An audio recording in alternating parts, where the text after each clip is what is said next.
Agradeço imensamente o convite do desembargador, diretor da escola, Dr. Ricardo Martins Costa, e ao organizador desse evento, né, que também é um dos nossos expositores hoje, o colega juiz Rodrigo Trindade. Agradeço também a toda a equipe da escola que nos dá esse suporte, né, também faço esse agradecimento na pessoa do Dr. Ricardo. Como já foi adiantado ali pelo nosso diretor, nós vamos dedicar esse tempo basicamente ao estudo das leis 14.020 e 14.043 de 2020, além de algumas abordagens e algumas legislações específicas sobre medidas de enfrentamento à pandemia no setor público, regime jurídico emergencial e transitório do direito privado, medidas de prevenção da Covid no ambiente de trabalho e contratação de atletas de acordo com o que o tempo nos permitir. Temos muitas coisas para tratar. Então, Dr. Guilherme é doutor e mestre em Direito pela Universidade Federal da Bahia, pela UFBA, é professor de Direito do Trabalho e Processo do Trabalho na Universidade do Estado da Bahia, da UNB, é juiz do trabalho no TRT5, da Bahia, e é titular da cadeira 62 da Academia Brasileira de Direito do Trabalho, e é autor de livros e artigos jurídicos. Seja bem-vindo, Dr. Guilherme, ao nosso evento. Muito obrigado, Adriana. Inicialmente, eu gostaria de saudar a todos e creio que agora você apresentará o nosso segundo convidado, né, da tarde. Sim, apresentarei nosso segundo convidado agora, Dr. Rodrigo. Boa tarde. Boa tarde, Dr. Rodrigo. Boa tarde, Rodrigo. O Rodrigo Trindade é juiz do trabalho no TRT da 4ª Região, atualmente atuando como coordenador do Sejusc 2º grau, é professor de Direito Material e Processual do Trabalho, é mestre em Direito pela UFPR, Curitiba, é especialista em Direito Laboral pela Universidade de Montevidéu, pela UDELAR, é especialista em Direito Material e Processual do Trabalho pela Unibrasil, Curitiba, é parecerista da Comissão Legislativa da ANAMATRA, coordenador do Grupo de Estudos para Análise Normativa no TRT da 4ª Região. Passadas as apresentações, então, vamos dar a palavra para o Dr. Guilherme e começar a exposição que a gente tanto espera. O professor Guilherme está lá em Salvador, eu sei que está tendo uma tempestade agora em Salvador, é provável que esse tenha interferido no sinal dele, mas tenho certeza que ele logo resolve, e assim nós seguimos no nossa programação original. Nós, então, unicamente fazemos uma alteração de ordem de apresentação. Eu assumo agora, levanto a placa, e assumo, e gostaria de falar sobre um dos temas de dentro do direito emergencial do trabalho, que é um dos temas que não costumam ser muito tratados, que são dos normativos, não dos normativos principais do direito emergencial do trabalho, mas dos normativos menos usuais. A gente sabe, durante esse período da pandemia, desde março de 2020, março de 2020, nós já tivemos mais de 200 medidas provisórias que trataram do enfrentamento da pandemia em diversas áreas do conhecimento, diversas áreas de responsabilidade do poder público.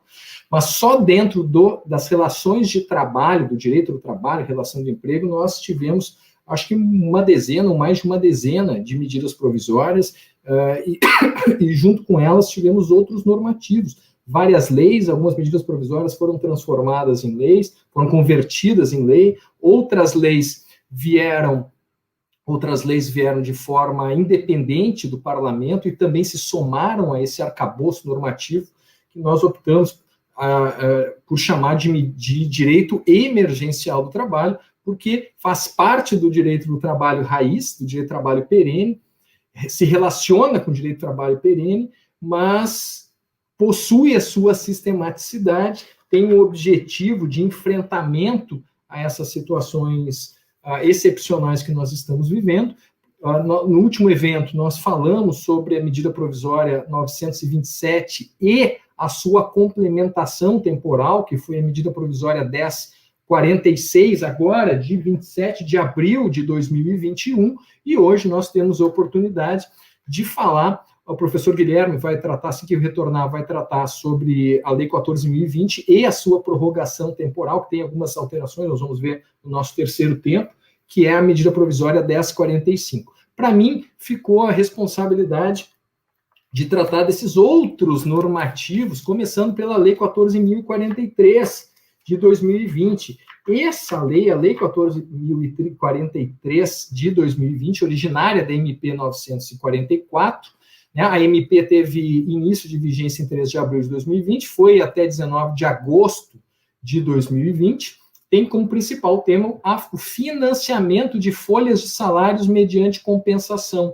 E o objetivo principal, a preservação do patrimônio das empresas e permanência de empregos e salários. Vejam, toda a referência normativa do direito emergencial do trabalho, ele parte da percepção de que nem todas as empresas, nem todas as relações de emprego têm uma mesma fórmula de enfrentamento dos efeitos econômicos da pandemia nas relações de emprego. Há um cardápio que é apresentado para os empregadores nas relações de emprego e vão sendo definidos aqueles que são mais adequados.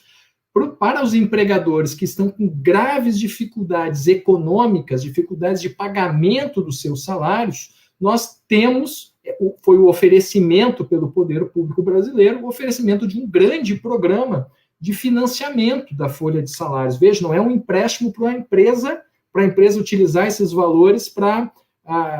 não entra no caixa da empresa para a empresa pagar salário. É um financiamento que a empresa, o empregador deve saldar, mas valores que são diretamente alcançados na conta salário do empregado, para que o empregado, para aliviar as despesas do empregador. Então, a partir ali do artigo 1º, do artigo 2º, já se esclarece que é direcionado a empresas de porte pequeno, de porte médio. Não há necessidade de acerto entre empregados e empregadores, é um acerto, é um convênio, melhor dizendo, que é estabelecido diretamente entre empregado e empregador e que vai ser destinado exclusivamente à folha de salários, excepcionalmente para verbas rescisórias, mas vinculado principalmente para pagamento das despesas correntes de folhas de salário durante o período em que estiver vigente esse dispositivo. A título de curiosidade, essa lei ela dispôs originalmente de 34 bilhões de reais, o poder público destinou, mas em razão de diversas circunstâncias próprias da nossa pitoresca política brasileira, foram utilizados apenas 8 bilhões de reais durante esse período, e o programa já não tem mais utilidade, não tem mais aplicação, mas foi utilizado por diversos empregadores durante esse período. A partir ali do parágrafo 3º, esclarece alguns temas importantes, e aqui eu vejo que vai gerar processos trabalhistas, a gente precisa estar preparado para essa disposição especificamente. Porque lá no parágrafo 3º, inciso 4º do parágrafo 3º, esclarece aqui o inciso 4º esclarece o principal efeito de benefício para os empregados que são agraciados, que recebem seu salário a partir desse financiamento, que é a consequência de que o empregador se compromete a não rescindir sem justa causa o contrato de trabalho de seus empregados no período compreendido entre a data da contratação da linha de crédito e o 60º dia após a liberação dos valores referentes à última parcela da linha de crédito pela instituição financeira. Em termos simples, está nos dizendo que durante o período em que houver o financiamento da folha de salário, os empregados beneficiados dessa empresa não podem ser despedidos sem justa causa, desde o início do pagamento até 60 dias depois da última parcela desse financiamento. A leitura muito rápida desse dispositivo nos leva, e tem levado muitas pessoas, de forma bem razoável, a interpretação, a compreender que se trata aqui de uma legítima garantia de emprego. Né? Não haveria possibilidade de dispensa e, caso se despedisse esses funcionários, durante esse período, haveria a obrigatoriedade de reintegrar os empregados, o empregador teria essa obrigatoriedade de reintegração. Eu gostaria muito de ter essa interpretação também, não consegui ter essa interpretação de verificar uma legítima garantia de emprego, porque o efeito já estabelecido, previsto nessa medida provisória, na lei, aliás, na Lei 14.043, não é exatamente o próprio das garantias de emprego de reintegração no posto de trabalho. A consequência definida pela Lei 14.043 para despedida dos empregados dentro desses 60 dias depois do último pagamento da parcela é expressa na lei como sendo não é a reintegração no posto de trabalho, mas é o vencimento antecipado da dívida. Então, essa é a consequência estabelecida na lei. Tem dificuldade de ver essa disposição como uma legítima garantia de emprego, mas há o vencimento antecipado, o vencimento antecipado da dívida, o que está previsto no parágrafo 6º do mesmo dispositivo, não atendimento dessas obrigações, incluindo ali a permanência dos contratos de emprego, significa o vencimento antecipado da dívida desses empregados. Essas me parece que são as questões mais complexas, ou pelo menos as que tendem a levar a processos trabalhistas, e que, como o restante do direito emergencial do trabalho, vai nos obrigar a ter um estudo mais aprofundado sobre esse tema, sobre esse tema. A medida provisória 946 de 2020, essa não foi convertida em lei, essa se manteve como medida provisória, e como todas as medidas provisórias, mesmo as caducadas, mesmo as não transformadas em lei, elas mantêm a sua aplicabilidade, seu potencial normativo nos contratos de emprego durante o período que esteve vigente. Está lá previsto no artigo 62, parágrafo 5º da Constituição, que as medidas provisórias não confirmadas pelo Parlamento, elas se mantêm vigentes, e também a aplicabilidade dessas medidas provisórias para os atos decorrentes dos que foram executados durante os períodos de vigência formal das medidas provisórias. E aqui é o caso, porque a MP 946 de 2020, ela previu a extinção do PIS/PASEP e a transferência dos recursos do FGTS para as contas vinculadas do Fundo de Garantia. A circunstância dessa medida provisória não ter sido convertida em lei não faz com que os recursos do FGTS retornem para o PIS. Houve o esgotamento das consequências jurídicas dentro do período de vigência da medida provisória, e o fato dela não ter sido convertida em lei não altera essa situação. Para nós que atuamos na Justiça do Trabalho, ela significou, então, especificamente a migração dos valores do PIS. O PIS ingressa na conta vinculada do Fundo de Garantia, e a partir do ingresso na conta vinculada do Fundo de Garantia, nos cria um problema aqui, um problema interpretativo. Tá? Bom, em primeiro lugar, esclarecer que esses ingressos na conta vinculada do PIS, do FGTS, elas vão permitir que os empregados, nas hipóteses clássicas de saque do Fundo de Garantia, possam também ter acesso aos valores migrados do PIS. No momento que o valor sai da conta do PIS e entra na conta vinculada do FGTS, ele é tratado como FGTS, inclusive para as hipóteses de saque. Então, no saque e rescisão e no saque aniversário, o empregado vai poder sacar não apenas os valores integrados pelo empregador, próprios do Fundo de Garantia, mas também os valores do próprio PIS. O PIS é tratado também dessa forma. A grande dúvida, o grande problema que nós temos é esse aqui, ó. É a definição do montante da multa de 40%. Esses empregados que são despedidos durante o período de vigência da MP, dessa medida provisória, da MP 946, eles têm direito à multa de 40%. Nós já sabemos que o saque do FGTS vai ser integrado também na base de cálculo pelo dinheiro que veio do PIS. Mas a base de cálculo da multa de 40%, essa é a dúvida. Afinal, os valores do PIS, eles integram a base de cálculo para a definição do valor da multa de 40%? Veja, a MP 946 não nos esclarece. E a legislação perene de direito do trabalho, tanto a Lei 8.036, de 1990, como o decreto regulamentador, o 99684, eles também não esclarecem. Porque, veja, eles dizem ali que a multa de 40% é calculada sobre todos os depósitos, sobre tudo que está na conta vinculada. Né? O decreto repete isso, são todos os valores, tá? Que é da conta vinculada. Então, a dúvida é se a multa de 40% também integra o PIS.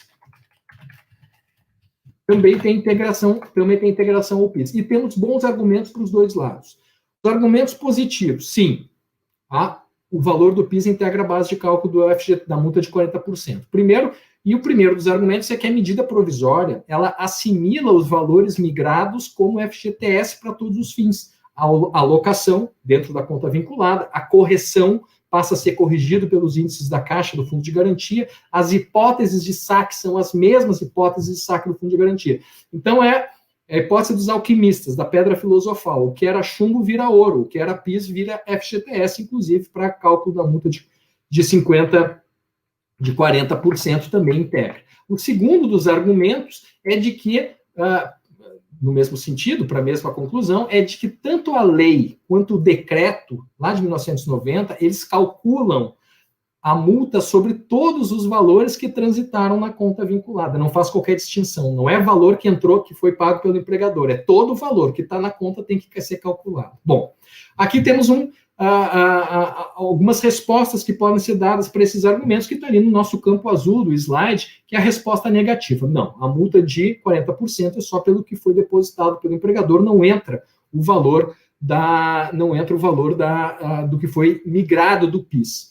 Primeiro dos argumentos, a multa compensa o desemprego e tem o valor proporcional ao salário. De fato, o Fundo de Garantia surgiu lá em 1966 com o objetivo de compensar o regime de estabilidade, servir para compensar a estabilidade que existia, o regime de estabilidade que existia. E por isso, o valor, o montante da conta vinculada depois de um ano é o equivalente ao salário do empregado. Então, esse é o cálculo que é feito. No momento em que a gente integra outros valores dentro do PIS, essa proporção, essa lógica, essa razão do valor de ser 8%, a alíquota do fundo de garantia, para que feche um salário depois de 12 meses, ela fica descompensada, fica desatualizada, não há proporcionalidade. Segundo argumento, nas hipóteses de saque do fundo de garantia, são excluídos. O saque não é determinado pelo que está dentro da conta no momento, mas sobre todos os depósitos feitos pelo empregador. São desprezados os saques anteriores feitos pelo empregado para amortização, por exemplo, de dívida do sistema financeiro habitacional. Então, já parte da suposição de que a multa de 40% é somente para valores que algum dia entraram na conta, mas oriundos do empregador. E o último dos argumentos, e aqui é um argumento que a mim pessoalmente toca mais forte, é de que a lei e o decreto, lá em 1990, nunca tiveram pressuposto de ingressos estranhos à relação de emprego na conta. Não se pensou em 1990 de que a conta do fundo de garantia podia ter ingressos que não os oriundos do empregador. Não foi só o empregador que depositasse lá. E por isso não se teve o cuidado, né, de ter uma redação diferente da dessa. Então, me parece aqui, pelo menos pessoalmente, essa já adianto o meu posicionamento, mas coloco as posições todas, e os bons argumentos a serem manejados, são razoáveis os argumentos, mas a minha compreensão é de que não temos condições de integrar os valores do PIS na multa de 40%. Não é para isso que se pensou a migração dos depósitos do PIS para o Fundo de Garantia, mas a justificativa foi para que haja algum alento financeiro, para que o empregado tenha recursos durante esse momento tão difícil da vida nacional, que é o da pandemia. Bom, temos também, a gente está falando meio a jato rápido aqui, porque são muitos os normativos, e a gente vai principalmente enumerar eles para, no mínimo, saber que eles existem. A Lei 14.047 de 2020, ela é oriunda da conversão da medida provisória 945, essa trata não da relação de emprego, mas dos trabalhadores avulsos do setor portuário. A gente sabe que setor portuário e trabalho avulso é um mundo à parte, né? É um mundo diferenciado dentro do direito do trabalho, e aqui nós tivemos regras muito interessantes de preservação da renda dos trabalhadores avulsos, tem regras em que trabalhadores que não podem participar das escalas de chamada dos avulsos recebem um benefício equivalente ao benefício emergencial, que o professor Guilherme Ludwig vai tratar logo mais assim que tiver a oportunidade de conversar conosco. A regulamentação está no portaria 46 do Ministério da Infraestrutura. Tivemos também, no campo mais estrito, campo estrito dos atletas, tivemos 2 normativos interessantes, que é a medida provisória 984, muito rápido, ela foi de 18/6/2020 a 15, está errada aquela data ali, não pode retroagir, mas ela foi somente durante 120 dias, a partir de junho de 2020, nós tivemos a medida provisória 984 de 2020, que estabeleceu regras de distribuição de direito de arena, de contratação de atletas, objetivo de permitir um prazo reduzido de contratação de atletas, mexeu na Lei Pelé para estabelecer um prazo reduzido do contrato a prazo determinado dos atletas, e também teve alterações muito polêmicas relativas à distribuição de direito de arena.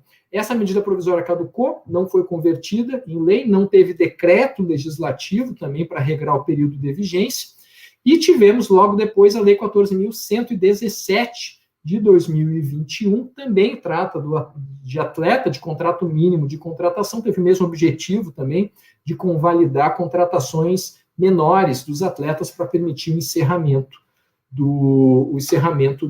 dos campeonatos, principalmente dos campeonatos de futebol. Bom, tivemos nesse passo a Lei 14.010 de 2020, está vigente, formalmente, materialmente vigente, está sendo aplicada desde 10 de junho de 2020.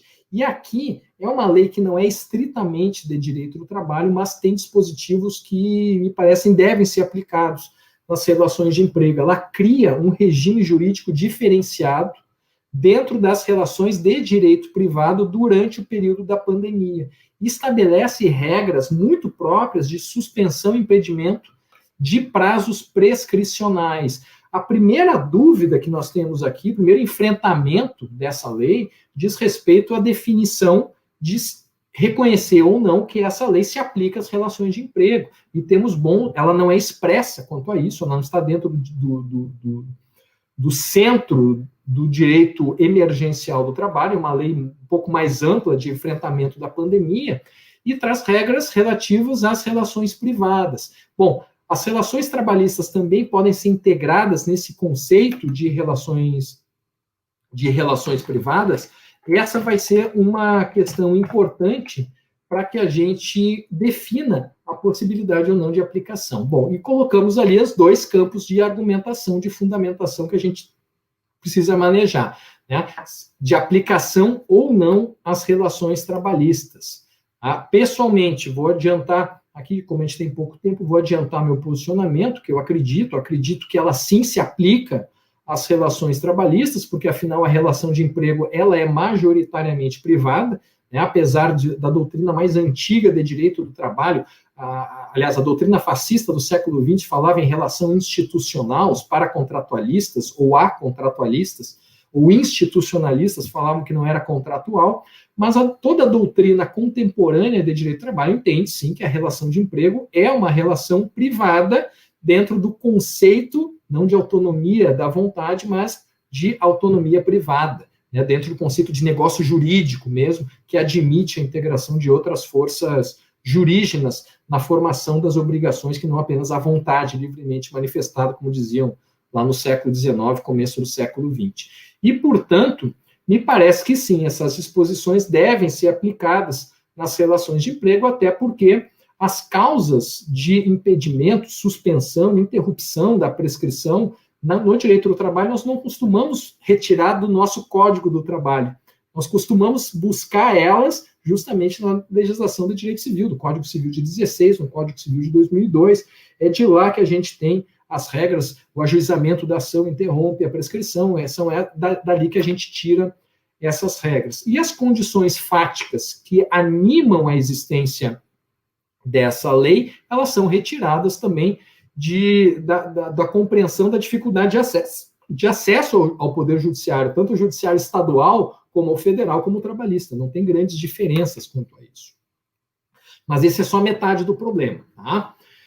Caso nós, de fato, reconheçamos que a aplicação dessas disposições, nós temos aqui que reconhecer que os prazos prescricionais e decadenciais trabalhistas ficam paralisados a contar do dia 12 de junho de 2020, né, que é a partir da data de início da vigência da medida da Lei 14.010 e voltam a correr, como determina a própria lei, em 30 de outubro de 2020. Os prazos que já tinham se iniciados dentro desse intervalo de junho a outubro de 2020 ficam paralisados. Os prazos que deveriam começar nesse período ficam suspensos e vão começar a correr depois do dia 30 de outubro de 2020. A gente sabe que nós temos aqui os prazos decadenciais também, inquérito para apuração de falta grave, também temos essas disposições.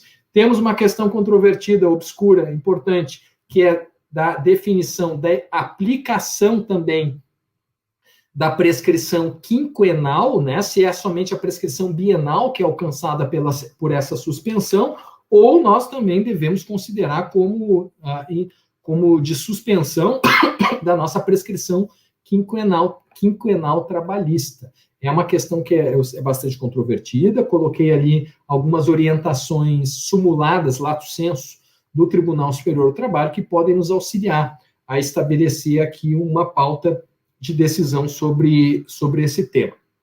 Bom, também, olha que interessante, isso eu achei muito interessante essa disposição da Lei 14.010 de 2020. Aqui vejo que se aplica integralmente na relação de emprego, né, principalmente dentro desse nosso período de pandemia. O artigo 4º e o artigo 5º esclarecem a possibilidade de realização de reuniões e assembleias presenciais, marcadas até outubro de 2020, né? Essas assembleias que deviam ser realizadas de forma presenciais, elas podem ser realizadas através de meios eletrônicos, vejam, independentemente de previsão dos atos constitutivos da pessoa jurídica. Onde é que isso se aplica para o nosso campo aqui do direito do trabalho?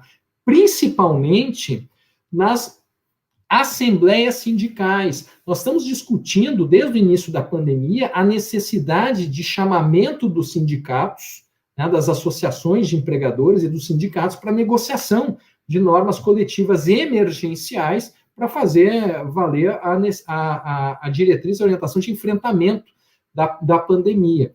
E aqui nós temos a possibilidade de utilização dessas assembleias de autorização de normas coletivas ocorrerem de forma telepresencial. Então, a autorização coletiva para teletrabalho está previsto no artigo 4º da MP 927, que foi repetida na MP 1046, agora de 27 de abril de 2021, essas assembleias de autorização podem ser feitas por meio eletrônico, por assembleias virtuais, né? Quantas associações, condomínios têm feito de forma bem comum assembleias de forma eletrônica. Reuniões e assembleias da CIPA, e aqui eu chamo a atenção que o artigo 17 da MP 927 e o dispositivo correspondente da MP 1046 também prevê essas assembleias. Vejam que o parágrafo único do artigo 5º, ele autoriza, inclusive, a colheita de votos por meio eletrônico, desde que, evidentemente, haja segurança na identificação do votante e na segurança de identificação do votante e na manifestação do voto. Aqui, de forma muito pessoal, porque não é isso que está sendo tratado aqui nessa lei, mas me parece que nós vamos ter que enfrentar essa possibilidade, que é a da construção da tese de ampla validade de acertos individuais a partir de meios eletrônicos. Nós já tivemos algumas orientações e algumas disposições do direito emergencial do trabalho, também de aplicação de validade dessas manifestações por meios eletrônicos, passagem para o teletrabalho, acordos de prorrogação de jornada emergenciais, também são tratados por meio eletrônico. Sei que meu tempo acabou, eu não quero ser deselegante de passar do tempo do meu querido amigo Guilherme Ludwig, então opto por encerrar por aqui e podemos retornar depois, Adriana, depois nós retornamos e podemos falar nesse terceiro tempo, depois da fala de Guilherme, nós podemos falar sobre a medida provisória 1045, que fez a atualização, né, a quase repristinação, porque não foi idêntica, nós vamos ver, da Lei 14.020. Adriana. Muito obrigada, Rodrigo. Muito obrigada, professor Rodrigo. Estamos encantados com essas exposições e vamos passar de pronto a palavra para o doutor Guilherme. Essa lei 14.020, Rodrigo, como você já pôde indicar, tratando da medida provisória 1045, ela traz esse programa emergencial, né, de manutenção do emprego e da renda e trata de medidas complementares à medida provisória 927, que eram medidas mais brandas, o cardápio posto ao empregador, com alternativas mais brandas daqueles que poderiam melhormente suportar os rigores da pandemia. E a Lei 14.020, e, em última análise, a própria medida provisória 936, estabelece alguns objetivos básicos para que as medidas ali previstas sejam adotadas pelos empregadores. Então, o primeiro desses objetivos é a preservação do emprego e da renda. Isso pelo enfoque do trabalhador. Para o trabalhador, a medida provisória e aqueles mecanismos ali tratados que nós vamos ver daqui a pouco se prestam a preservar o emprego e preservar a renda. Pelo lado do empregador, por outro lado, ela funciona basicamente para garantir a continuidade das atividades laborais e empresariais. E observem que este objetivo, especificamente, é uma diretriz interpretativa da própria aplicabilidade da lei. Ou seja, aquelas medidas só são cabíveis se e somente se, naquele caso específico, naquele setor de atividade, naquelas condições concretas, elas se prestam a garantir a continuidade das atividades laborais. Porque pode ser que determinado setor de atividade não dependa dessas medidas para ter a sua saúde financeira garantida. Por outro lado, o último objetivo da Lei 14.020 é reduzir o impacto social decorrente das consequências do estado de calamidade pública e da emergência de saúde pública. E esse objetivo específico leva em conta a perspectiva da sociedade e do Estado, porque há interesse evidente do Estado da manutenção da preservação do emprego e da renda e na garantia da continuidade das atividades laborais. Isso tudo significa o funcionamento regular da economia, o funcionamento regular dos serviços de saúde pública e, mais do que tudo, a necessidade de se manter em continuidade o próprio cotidiano, o próprio dia a dia do cidadão, dos indivíduos brasileiros. Então, são três objetivos que servem para nortear o intérprete quanto à aplicação da Lei 14.020. Mas o que é que essa lei propõe exatamente? E Rodrigo já antecipou um pouco enquanto tratava da medida provisória nova. Ela propõe basicamente um tripé de medidas para garantir a manutenção do emprego e da renda. A primeira e mais importante dessas medidas é o pagamento de um benefício emergencial, chamado benefício emergencial de preservação do emprego e da renda. Conjugado a esse benefício, existem dois mecanismos postos à disposição pela Lei 14.020. O primeiro, a redução proporcional da jornada de trabalho e do salário do empregador.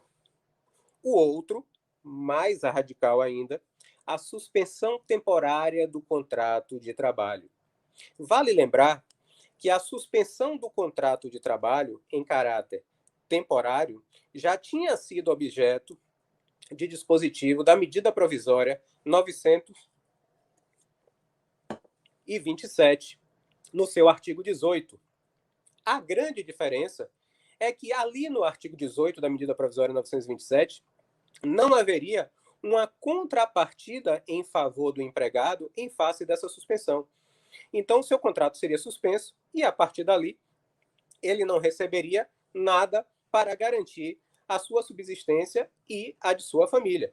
A medida provisória, inclusive, por um procedimento bastante atípico, mas próprio desses tempos estranhos que vivemos, ela foi revogada no dia seguinte, ou supostamente revogada, por uma outra medida provisória, ou seja, um comportamento completamente atípico.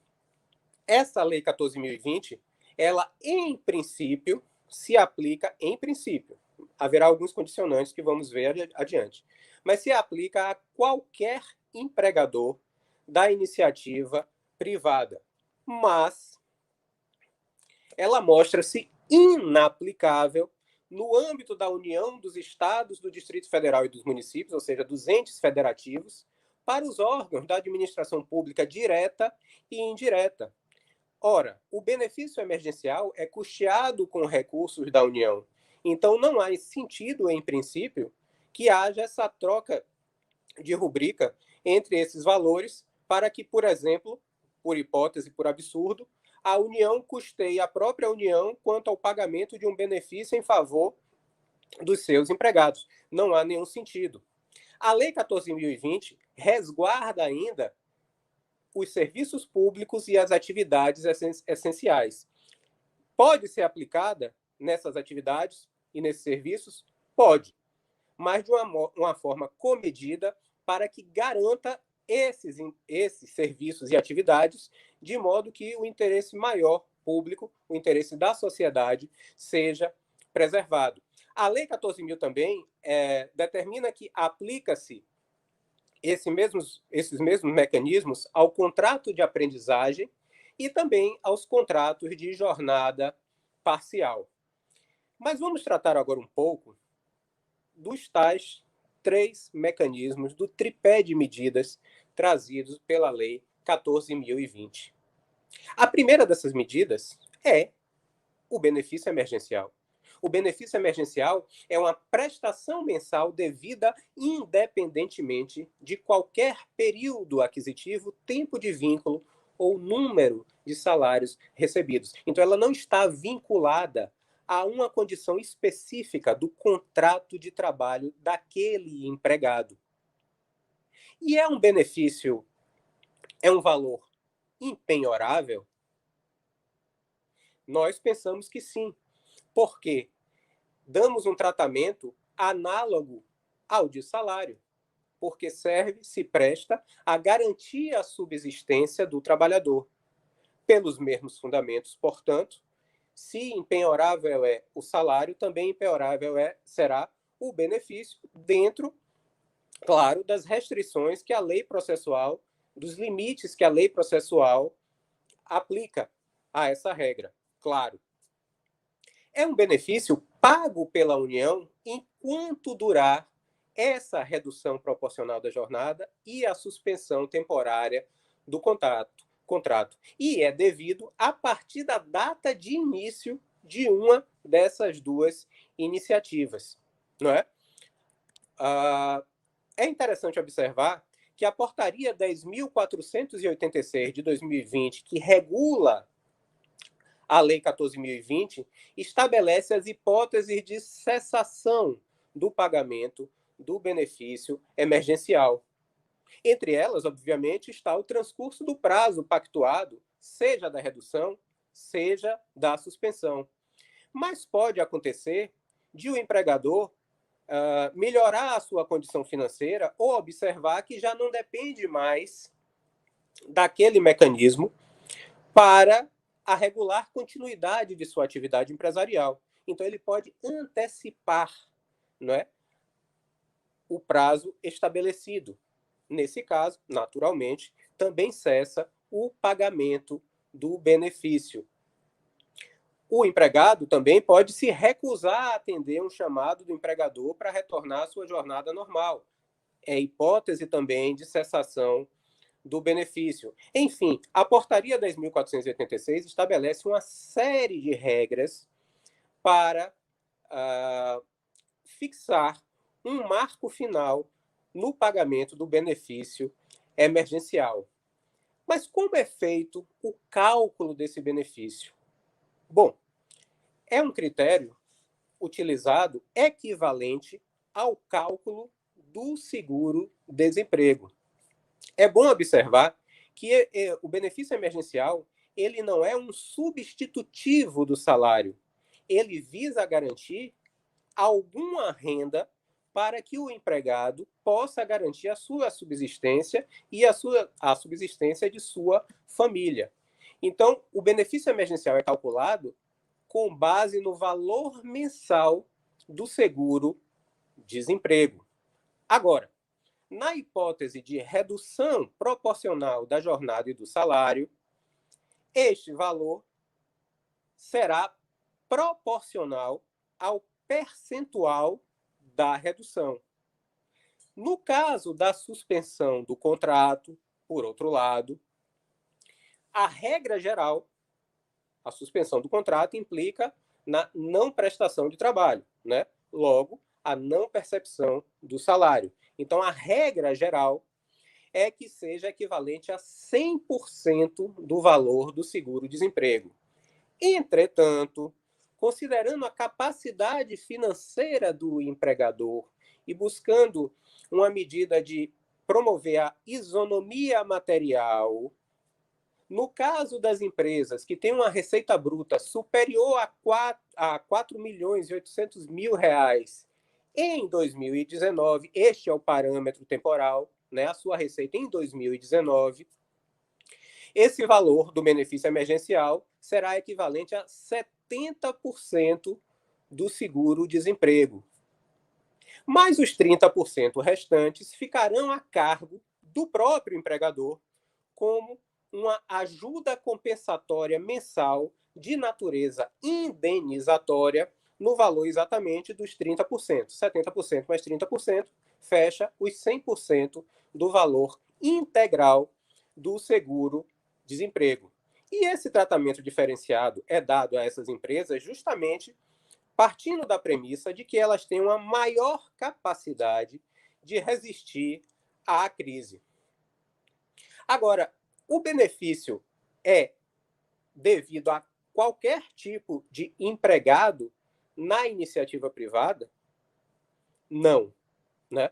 Ele não será devido a qualquer empregado. A própria lei exclui a hipótese de cargo ou emprego público ou cargo em comissão ou titular de mandato eletivo. Também assim o faz em relação àqueles empregados que estejam em gozo de benefícios previdenciários, seja no regime geral, seja no regime próprio, à exceção da pensão por morte ou do auxílio acidente. Também é excluído aquele que esteja em gozo do seguro-desemprego em qualquer de suas modalidades, ou ainda o que receba a chamada Bolsa de Qualificação Profissional, decorrente de contrato suspenso em virtude da participação daquela empresa em curso ou programa de qualificação profissional. Então, existem uma série de empregados que, mesmo dentro da iniciativa privada, não terão acesso ao benefício emergencial, não é? Agora, o empregado com mais de um vínculo formal de emprego poderá receber cumulativamente um benefício para cada vínculo em que tenha havido a redução ou a suspensão, né? Essa possibilidade está franqueada pela lei. É claro que há uma ressalva contra o contrato intermitente, como veremos adiante. A segunda das medidas do tripé estabelecido pela Lei 14.020 é a redução proporcional da jornada de trabalho e do salário. 3 hipóteses semelhantes já tinham sido verificadas na nossa legislação, antes da Lei 14.020. Ou seja, não há nada de muito novo nessa medida trazida agora. A primeira delas encontra-se no artigo 503 da CLT, que prevê a redução geral dos salários não superior a 25%, respeitado o salário mínimo nas hipóteses de força maior ou prejuízos devidamente comprovados no empregador. A segunda dessas medidas anteriores à Lei 14.020 é aquela prevista na Lei 4.923, de 65, que trata da redução da jornada normal ou do número de dias de trabalho não superior a 25% pelo período máximo de 3 meses, em face de uma conjuntura econômica desfavorável, mas com a chancela do sindicato e devidamente homologado àquela época pela Delegacia Regional do Trabalho. A terceira e mais recente dessas experiências com a redução proporcional foi vista na Lei 13.189 de 2015, no chamado Programa Seguro-Desemprego, que previa uma redução temporária da jornada e do salário não superior a 30% pelo máximo de 24 meses em caso de adesão a este programa até o dia 31/12 de 2017. Obviamente que deveria ser demonstrada uma dificuldade econômica financeira que estivesse passando a empresa requerente. E precisava, e aí sim, uma grande diferença em relação à regulação da Lei 14.020, necessariamente um acordo coletivo específico. E seria dado, nesse caso, uma compensação pecuniária de 50% do valor da redução, limitada a 65% do valor máximo da parcela do seguro-desemprego, mas essencialmente passava pela chancela sindical.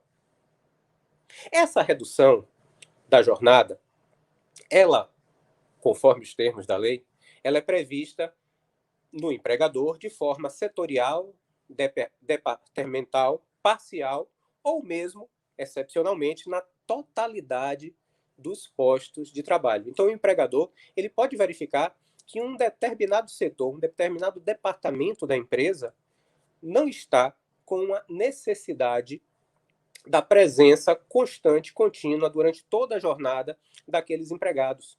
Então, ele pode adotar essa medida apenas de forma parcial.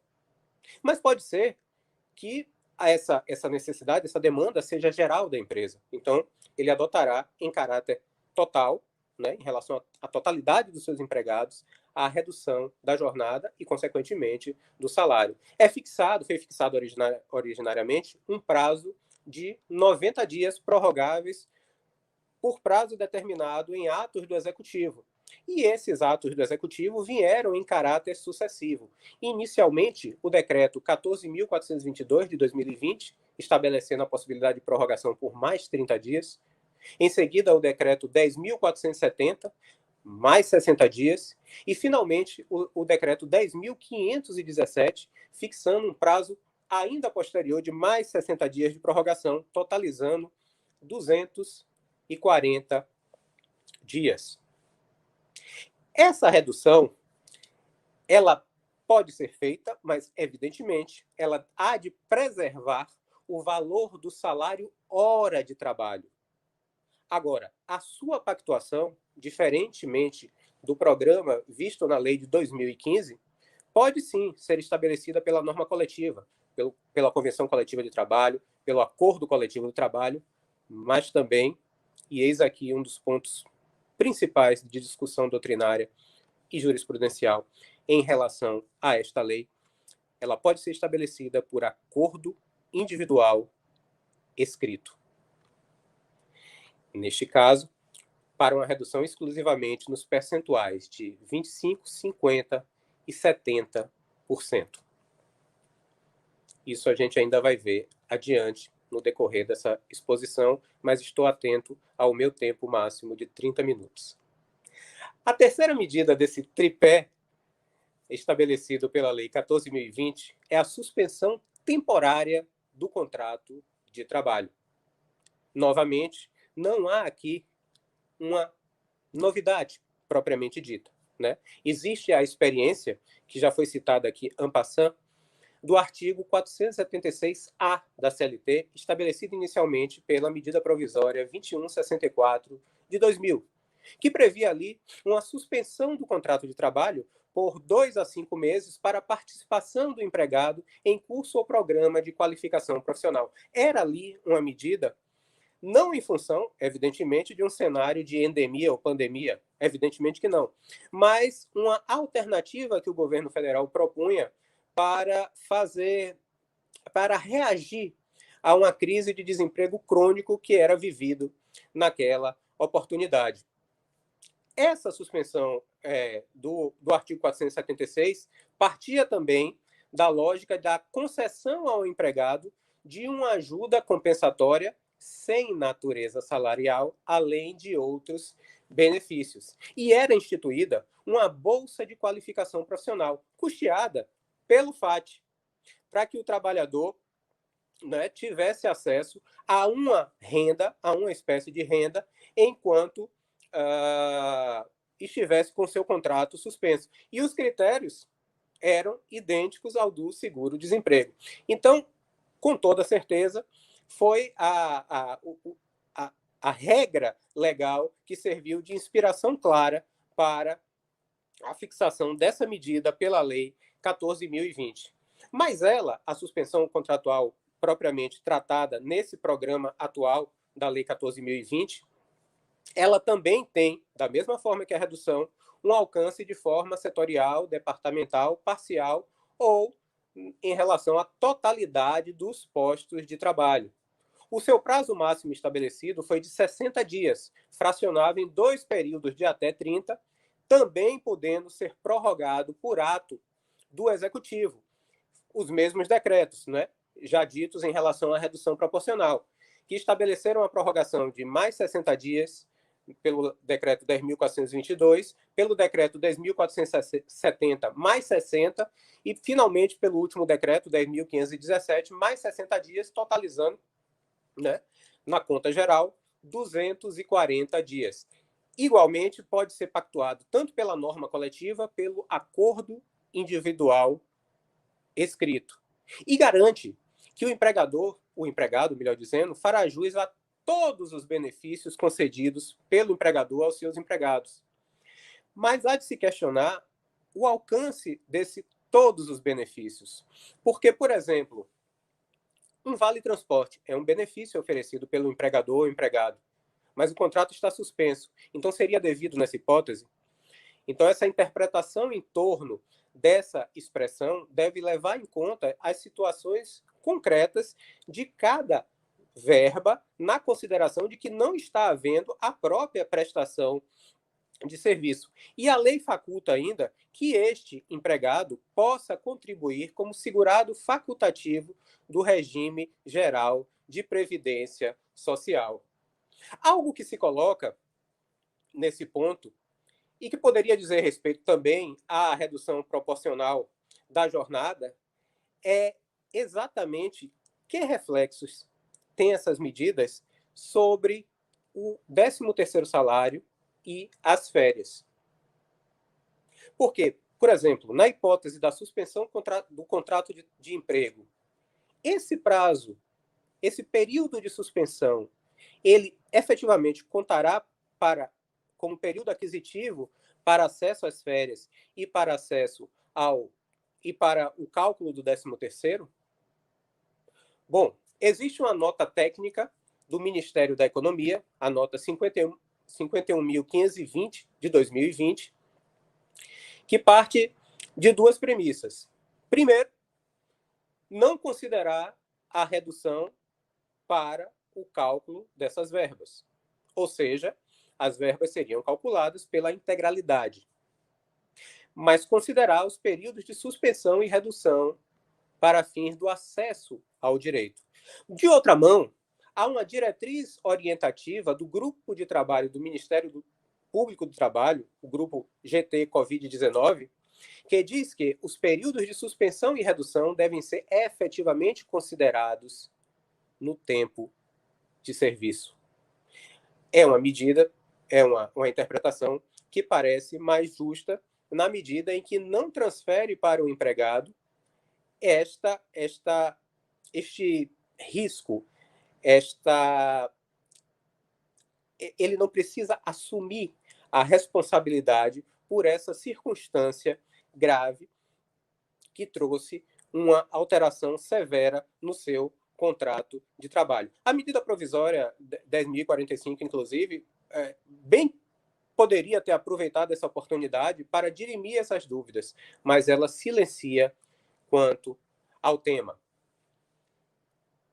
Existe um regramento também muito interessante na Lei 14.020 que diz respeito à eventual fraude praticada pelo empregador. Por exemplo, vamos supor que tenha sido ajustada a suspensão contratual, mas que o empregador opte por manter as atividades daquele empregado, ainda que em regime de teletrabalho. O que acontece numa hipótese como essa? Isso, naturalmente, é uma fraude, né? Porque se é ajustado a suspensão do contrato, evidentemente, o trabalhador não pode continuar prestando o serviço. Bom, a lei é clara. Nesse caso, fica descaracterizada a suspensão temporária do contrato de trabalho. A pergunta que se coloca, e a lei não responde, é se houver uma fraude à própria redução.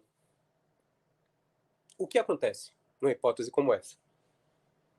Mutatis mutandis, por um tratamento analógico, parece que a melhor saída interpretativa é reconhecer um tratamento idêntico, né, da descaracterização da redução proporcional. Mas no caso da suspensão, a lei avança e indica as consequências dessa descaracterização, quais sejam o pagamento imediato da remuneração e dos encargos sociais e trabalhistas referentes a todo o período. Além disso, o pagamento das penalidades, né, o cumprimento das penalidades previstas na legislação, além de eventuais sanções que sejam previstas em convenção coletiva ou no acordo coletivo, em suma, na norma coletiva. Vou tratar agora um pouco de um componente acessório a esse tripé de medidas que se mostra necessário em determinadas circunstâncias, que é a ajuda compensatória mensal. O benefício emergencial ele pode ser acumulado com o pagamento pelo empregador de uma ajuda compensatória mensal, seja em caso de redução, seja em caso de suspensão. E o valor dessa ajuda compensatória é definido pela negociação coletiva ou pelo acordo individual, mas a lei garante o reconhecimento de sua natureza indenizatória. E também diz e assegura que ela não integra a base de cálculo do imposto de renda, das contribuições previdenciárias e demais tributos incidentes sobre a folha de salário e dos depósitos de FGTS. A lei também estabelece, eu estou adiantando um pouco o assunto, porque eu sei que o meu tempo já está se esgotando, uma garantia provisória no emprego. Há dúvida se trata propriamente de uma garantia provisória. Ela tem uma extensão temporal que alcança, evidentemente, todo o período acordado de uma dessas medidas e, após o restabelecimento da jornada normal ou após o encerramento da suspensão contratual, um período equivalente ao acordado. Há certa dúvida de interpretação sobre realmente a intenção do legislador em relação a essa extensão dessa última parte. Porque imaginem, por exemplo, que o fato que enseje a incidência da aplicação dessa garantia se dê nos últimos dias da suspensão do contrato. Haveria essa extensão toda, de todo o período? Existe uma certa dúvida quanto a isso. Mas me parece que a lei é clara nesse particular. Não há que se considerar um período parcial. É necessário considerar toda a integralidade do que tenha sido ajustado, independentemente do momento em que tenha havido eventual cessação abrupta do contrato. E no caso da gestante, há uma regra especial. Por todo o período equivalente ao acordado, sim, mas a partir do fim da estabilidade gestante. Em verdade, essa garantia provisória no emprego, ela é mais um dificultador, um obstáculo à cessação de emprego, que se materializa em uma indenização. E essa indenização, ela é mensurada conforme as circunstâncias do que foi ajustado. Então, no caso da dispensa sem justa causa, nessa hipótese, além das parcelas rescisórias que seriam cabíveis, o empregador terá que pagar uma indenização de 50% do salário que o empregador teria direito no período da garantia provisória, caso se trate de uma redução maior ou igual a 25% e inferior a 50%, ou, segunda hipótese, uma indenização de 75% do valor do salário a que o empregador teria direito no período de garantia provisória, caso a redução seja maior ou igual a 50% e inferior a 70%, e 100% do salário, finalmente, que o empregado teria direito nesse período de garantia provisória, na hipótese de uma redução da jornada igual ou superior a 70% ou na hipótese de suspensão contratual. Dito isso, é importante frisar que, e vou acelerar mais um pouco, o alcance da possibilidade de previsão por norma coletiva dessas hipóteses de redução da jornada e suspensão do contrato. A norma coletiva pode estabelecer redução de jornada em percentuais diferenciados daqueles estabelecidos na lei.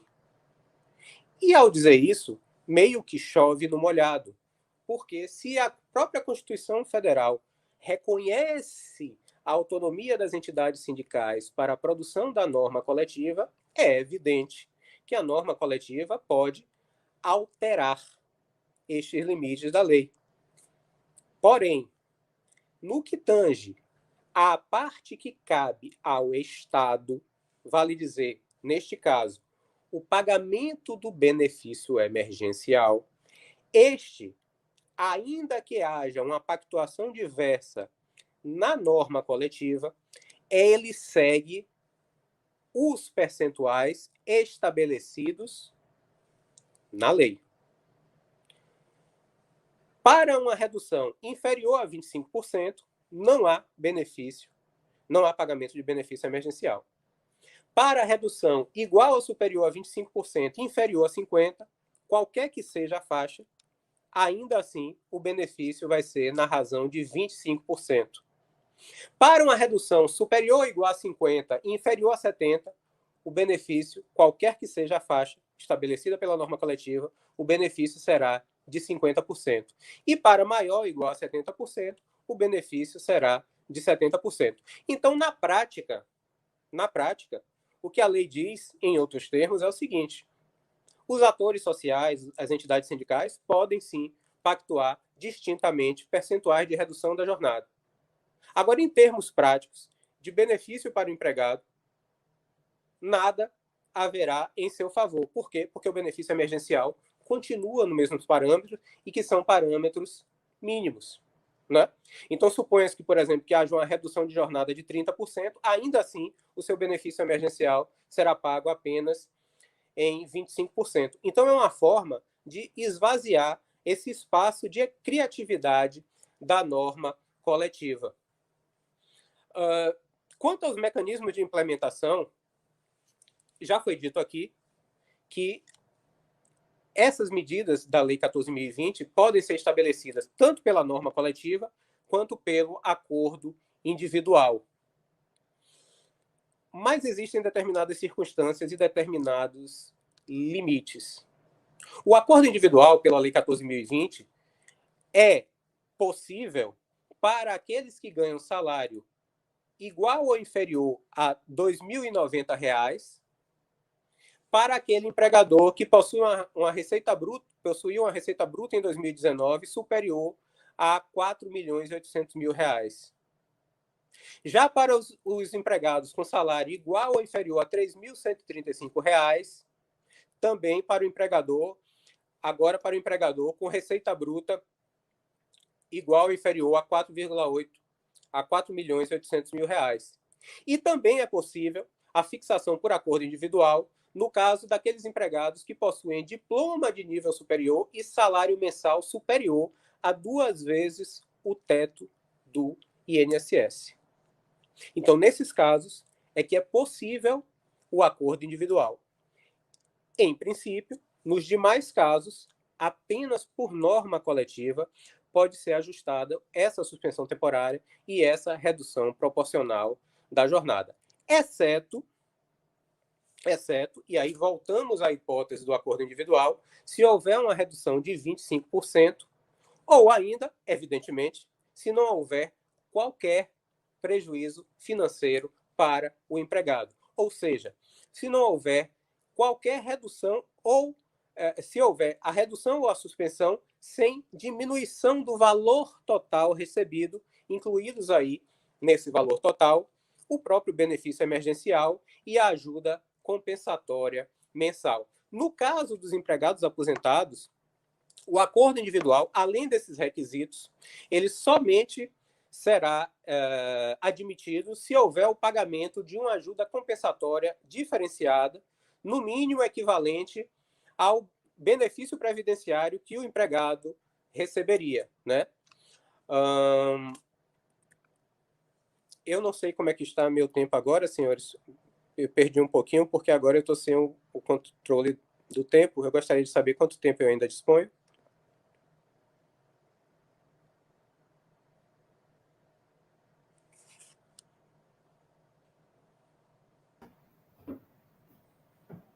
Doutor Guilherme. Ok, então eu já vou... Já passamos um pouquinho do horário, mas se o senhor precisar para encerrar a sua fala, não há problema nenhum, a gente aguarda. Não, eu acho que já foi o suficiente, eu consegui abordar os pontos principais, e agora vamos então à discussão com o nosso colega professor Rodrigo. Muito obrigado, e mais uma vez eu peço escusas por esse contratempo inicial. Nós que agradecemos, doutor Guilherme. Ainda o colega Rodrigo entrou no ar naquele momento e justamente falou sobre esse novo mundo que a gente está vivendo, a necessidade que a gente tem de se adaptar a esse tipo de situação. Então, o importante é que o senhor conseguiu aí uma boa conexão, conseguimos lhe ouvir com clareza e aproveitar tudo que o senhor nos trouxe aí de análise dessa legislação.